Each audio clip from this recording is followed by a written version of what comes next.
Monsieur le Président, Monsieur et Madame les ministres, chers collègues, quelques mots avant que le débat ne s'ouvre et que je voudrais être un simple rappel à l'attention plus particulière de la majorité sénatoriale. Le texte que nous allons examiner relève certes de notre politique intérieure et représente une opportunité de parler aux Français, comme vous l'avez justement rappelé, Monsieur le Ministre. Je puis néanmoins vous assurer que ce qui sera dit ici dépassera largement les murs de notre hémicycle.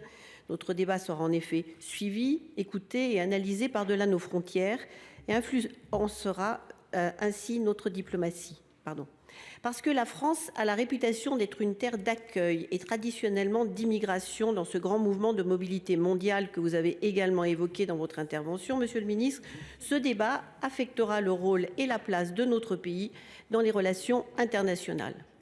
Représentant nos communautés françaises établies à l'étranger, je veux témoigner de l'érosion de notre relation avec des populations pourtant francophiles et francophones, dont le désir de France a été déçu notamment par une politique de délivrance de visas trop restrictive et vécue comme une injuste punition collective à laquelle vous avez heureusement mis fin.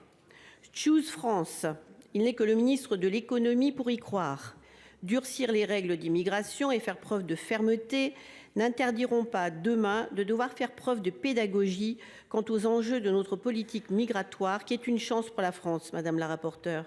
Chance pour le passé et chance pour l'avenir, ainsi que l'INED vient de le rappeler dans son document de travail sur les enjeux et perspectives démographiques en France 2020-2050. Qui nierait en effet que le vieillissement généralisé des populations européennes n'impose pas une réflexion lucide et collective sur la question migratoire. Alors voilà, soyons vigilants, mes chers collègues, à ce que notre démarche ne soit pas dévoyée. Soyons vigilants à ce que le message que nous adresserons à cette occasion ne soit pas celui d'une France qui renonce à son histoire et à certaines de ses valeurs fondamentales au prix d'une méconnaissance de ses besoins.